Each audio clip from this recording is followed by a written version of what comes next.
Yo, peace was good. Happy Saturday. Hope all is well. Hope your weekend is going by so far. Welcome to another installment of albums that never got released officially. This is going to be part 6. I know it's been about 2 weeks since I did a video. Apologize. Just kind of want to take a break from YouTube and shit. So, I mean, obviously not going on YouTube, but as far as like putting out videos and stuff like that. But I always appreciate the support and the comments and the suggestions and stuff like that. I always appreciate that. Alright, without further ado, let me start off. The first album that I want to talk about is a group. They're from New York. I believe they're from New York. Excuse me. They're a group called Mental Castaway. With that album Jazz Niggas, it was supposed to come out back in 1994. If you guys are into like underground hip hop, especially from the 90s, you guys probably heard of their names before. But over the years, because the album itself was bootleg, it never got released officially. They were dubbed as Lyrical Lunatics as the name of the group. But I read, I think on Discogs and even on YouTube on one of the songs, like one of the members commented saying that Lyrical Lunatics is not the name of the group. The name of the group is called Mental Castaway, and they came out and then that member was saying that the name of the one of the artists from the group was called Lyrical Lunatic. So that's what had to clarify that from that part. But yeah, man, pretty dope shit right there, man. It definitely has like obviously like an East Coast boom bap vibe, but with a little bit of West Coast. And at first I always thought they were from the West Coast because of the production. Like the production, it has an East Coast vibe, but it also has a West Coast vibe to it too. Because I know Bird, the producer that's worked with Chino XL on his first album, Here to Save You All. Razzcast, he worked, he was affiliated with Razzcast. He was part of the whole Western Hemisphere with, Razzcast, Voodoo,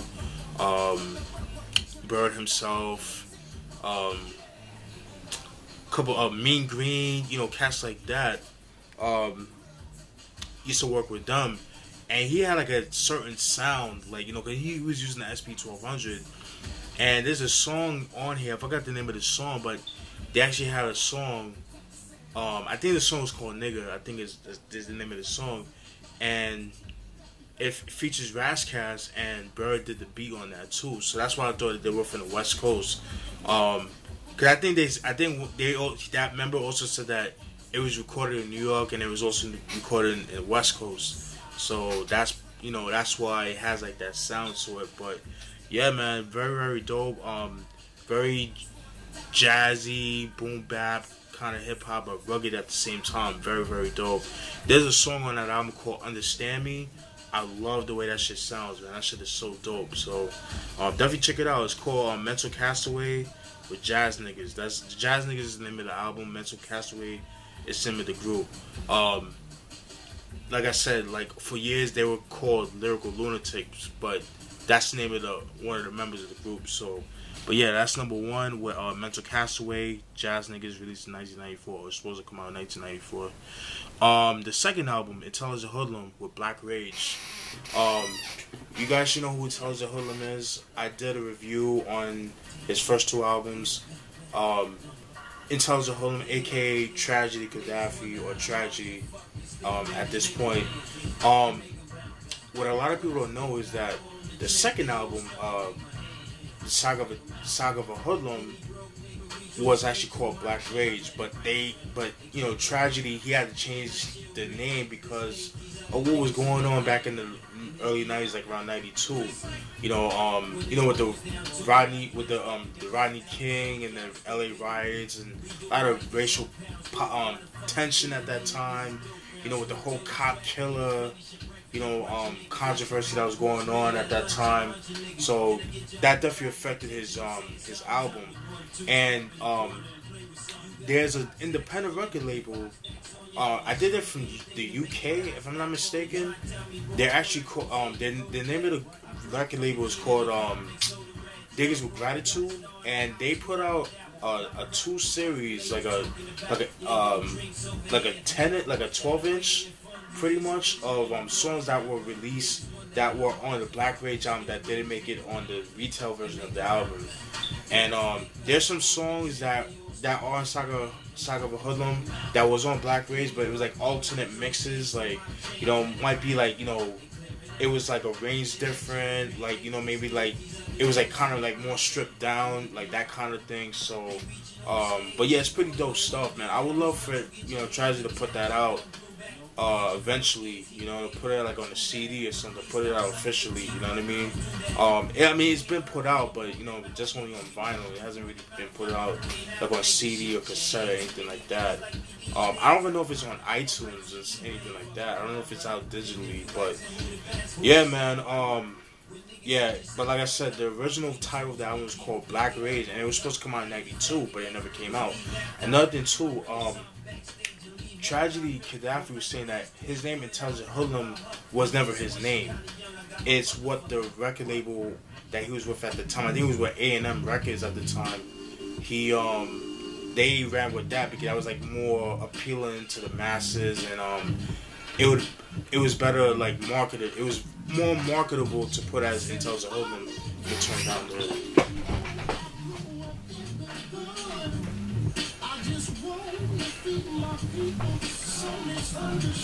Oh, I'm sorry about that.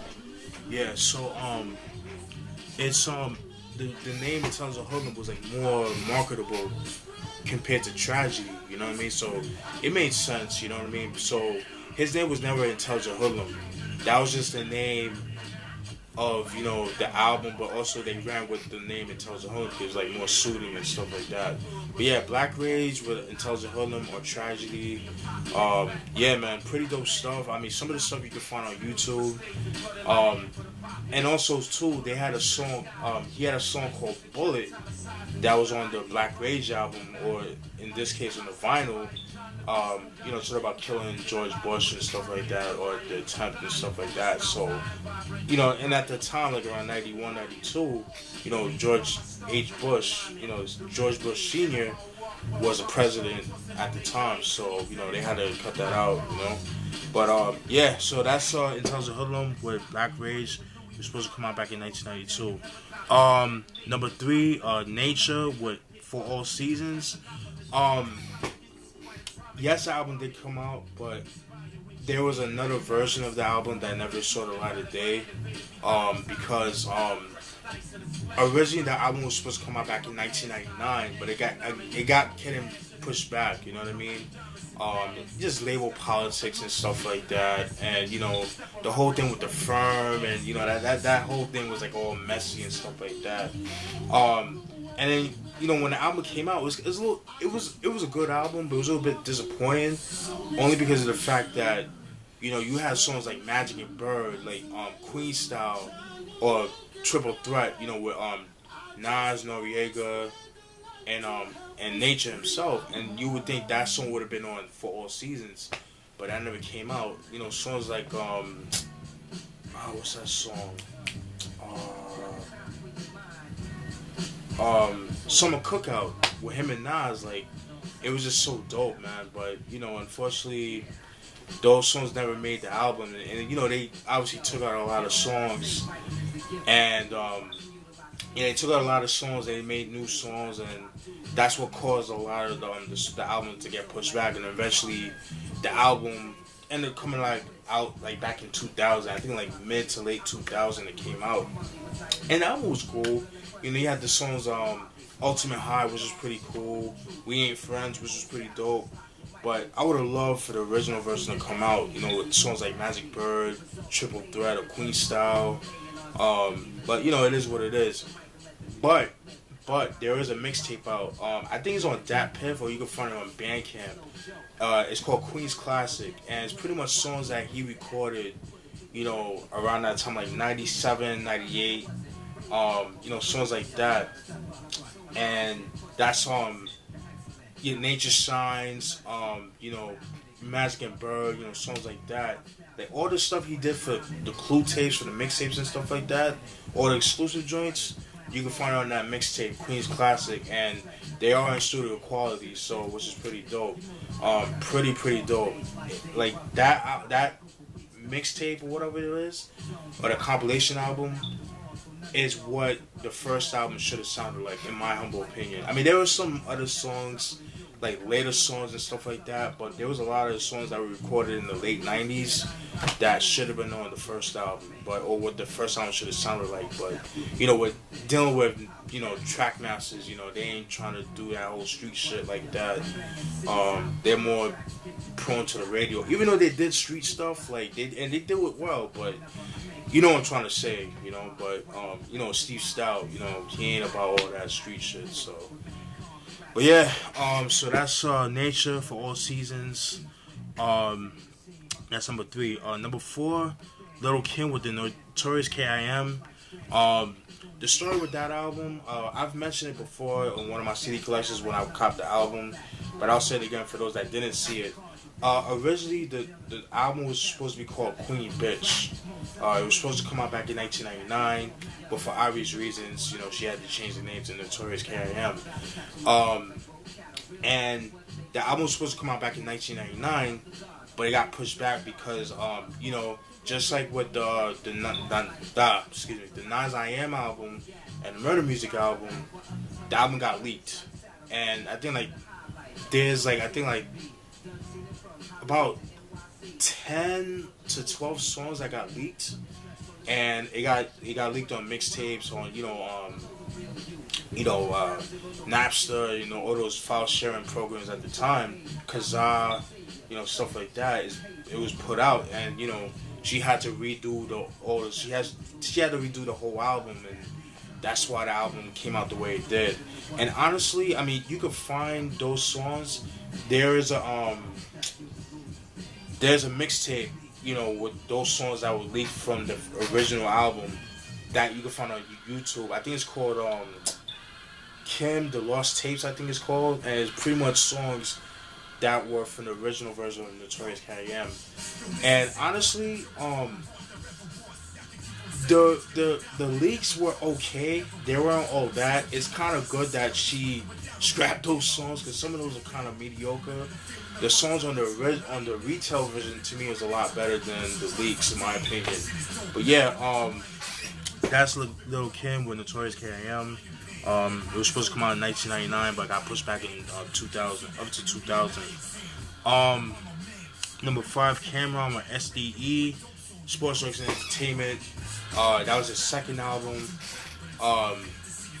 Originally, it was supposed to come out back in 1999, but again, because of sample clearances and leaks and stuff like that, it got pushed back. And originally, the title of the album was supposed to be called the Rough Rough Rough album. And I'm glad he changed that name, because that's a corny ass title, Rough Rough Rough. Like, come on, you can do better than that, Cameron.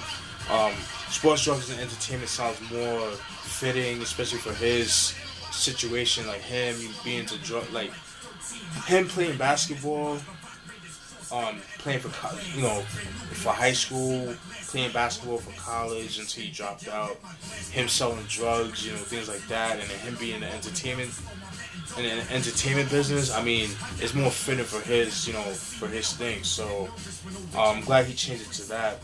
But there was a couple of songs, like I said, that were leaked and stuff like that. You can find them on YouTube. There's this one song called D Rugs Part 2. The D Rugs Part 1 was on the Confessions of Fire album, but there's a Part 2. And the second one I really like. I love the beat for that shit. It uses the same sample as the Dope Man song on Jay-Z's In Life and Times of S.D.E Carter on that album that came out in 1999. So there's been a lot of speculation that because he came out with Dope Man is why Cameron didn't put the song out and stuff like that. And I think that's what they say. That's what caused the beef between them two. Like, this is, how niggas gossip and people gossip and hip hop rumors and stuff like that. So, but yeah. So Cameron ended up coming out with the album S.D.E back in 2000 and stuff like that. That's a pretty dope. That's actually my favorite Cameron album, believe it or not. I definitely have to do some reviews on Cameron. Eventually I will. But yeah, so that's Cameron with S.D.E. aka the Rough album was supposed to come out in 1999, but got pushed back because sample clearances, things of that nature. Still in the diplomat realm, Children of the Corn. I don't know if they were supposed to come out with an album because they never got a record deal, but they have a mixtape called the Collector's Edition, and their songs that they were recorded between 1994 to like 96, and it's enough to be an album. So I don't know if they had if that was supposed to be the album, because I believe Digga, the producer of the group, he put it out himself independently, and it never I mean, that mixtape is dope. It's called, like I said, it's called the Collector's Edition. It came out in like 2003, and it's heavily sought after. I mean, it got some dope beats, man. I mean, they go in, man. Cameron in his rawest form, man. I mean, he's just like, when he was like very lyrical, and he actually, before the computers putin', nothing against that, but it was before all that, man. He was just going in, man. You know, Murder Mace, you know, Bloodshed, rest in peace of Bloodshed. Big L, rest in peace to him. You know what I mean? Yeah, man, really dope stuff. It would have been dope if they had came out with an album, but yeah, but like I said, I think the Collector's Edition would have been their album, in my opinion, because like a lot of the songs, like I said, like were like album material. You know what I mean? But you know, never came out. But like I said, if you want that, you have to get the Collector's Edition, which I think you can find on you know, YouTube and like other file sharing websites. You can find that. So that's Children of the Corn. I'm assuming that album would have came if they had made an album. The album probably would have came out back in like 97. Like, yeah, I would say like 97. That would have been like an appropriate time for them to come out with that album, and then that would have jump started, you know, Cameron's solo career and stuff like that. But yeah, Children of the Corn, you know, that's number 6. Number 7, Teflon of MOP with Contraband. Everybody should know who Teflon is. I did his review. I did the review for the My Will album. I did that a couple years back. Very dope album, very underrated. Teflon, he's known for his affiliation with MOP. In my opinion, I feel like he's always been like the third member of MOP, but you know, just him being in the streets and things like that. He only came out with one album, the My Will album, and then in 2006 he came out with a mixtape. I think it was called Bad News Volume 1. I think it was called. I think that's what it's called. And that's when a lot of people were talking about. I think that's when he announced that he was working on an album with DJ Premier, and it was supposed to be called Contraband. And the album, I believe, was supposed to come out back in 2008 or 2009, but it never came out. And the reason for that was because, you know, he got tired of the industry, the bullshit, the politics that was going on in the hip hop industry, you know, things like that. And he ended up becoming a personal trainer. So, and I could respect that, man, because, you know, with hip hop nowadays, the way it is, it's just, oh my God, like I don't even want to get into that, but yeah, but I definitely respect him for his decision not to be in the rap game. But I do follow, you know, MOP, you know, Lazy Lays, their in-house producer and manager, and I saw him and Lazy Lays in the studio. He's like, yo, I'm working on that. I'm working on some material. Stay tuned. Teflon himself saying that, so I think that's dope, man. I would love to hear another album, man, from him, man, because Teflon is so ill, man. I love his delivery, his rugged voice. You know what I mean? If he does come out with another album, I want in-house production, you know, from Little Fame, you know, Lazy, like just the old MOP sound. Like I want that from Teflon. I don't want no Ninth Wonder, or I don't even want DJ Premier. I'm gonna keep it real, because DJ Premier's beats nowadays are kind of iffy. No, I did not hear the Prime 2 album. I heard mixed reviews on that album, but I do want to check it out for myself. I do like the first one that came out, I think 2014 or 2013.